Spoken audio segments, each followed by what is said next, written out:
Thanks, Caroline. A question that we've asked your predecessors of both parties in this job. When you're up here in this briefing room speaking to the American public, do you view yourself and your role as speaking on, advocating on behalf of the president or providing the unvarnished truth that is, not to lie, not to obfuscate to the American people? I commit to telling the truth from this podium every single day. I commit to speaking on behalf of the President of the United States. That is my job. And I will say it's very easy to speak truth from this podium when you have a president who is implementing policies that are wildly popular with the American people, and that's exactly what this administration is doing. It's correcting the lies and the wrongs of the past 4 years, many of the lies that have been told to your faces in this very briefing room. I will not do that.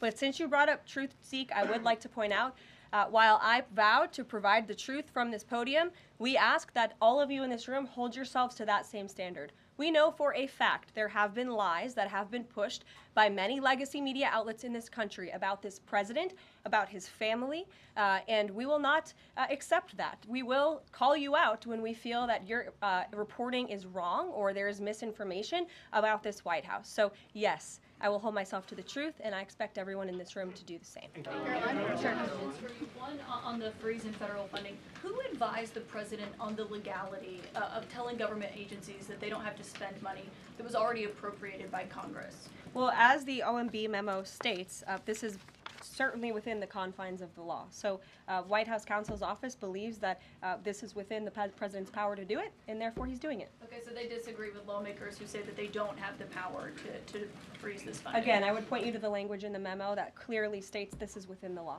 And on what happened on Friday night, the administration fired several inspectors general without giving Congress the 30-day legally required notification that they were being fired. I think only 2 were left at DHS and the DOJ.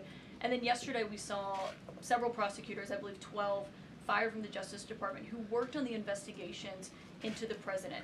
As you know, they are career prosecutors, therefore they are afforded civil service protections. How is the administration deciding which laws to follow and which ones to ignore? So it is the belief of this White House and the White House counsel's office that the president was within his executive authority to do that. He is the executive of the executive branch, and therefore he has the power to fire anyone within the executive branch that he wishes to. There's also a case that went before the Supreme Court in 2020, Scala Law LLC versus the Customs,